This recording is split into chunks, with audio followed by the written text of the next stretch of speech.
Hi guys! For today's video, magluluto tayo ng masarap na ulam kahit wala namang okasyon. Meron tayo ditong chicken at lalagyan lang natin to ng salt and pepper. Tapos, hayaan lang muna natin to ng ilang minuto para ma-absorb ng chicken yung nilagay natin. At habang naghihintay, magbabalat at maghihiwa na ako nitong mga aromatics na gagamitin natin. Prito lang natin to hanggang mag-brown then set aside. Kayo nang bahala kung anong part ng chicken ang gusto nyong gamitin dito. On the same pan, mag-a-add lang tayo dito ng butter. Then, magsusutain tayo dito ng garlic and onion. Tapos, ilalagay na natin itong prinito natin kaninang chicken.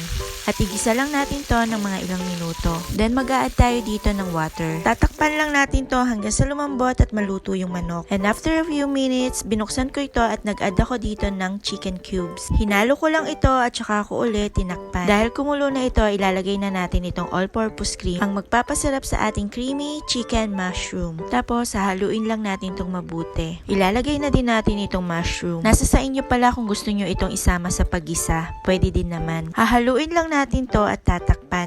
Tinikman ko kung okay na yung lasa nito. Okay naman na, kaya magsasandok at maghahain na ako para makakain na kami. Kain po! So yun lang guys. Thank you for watching. See you sa next video. Bye!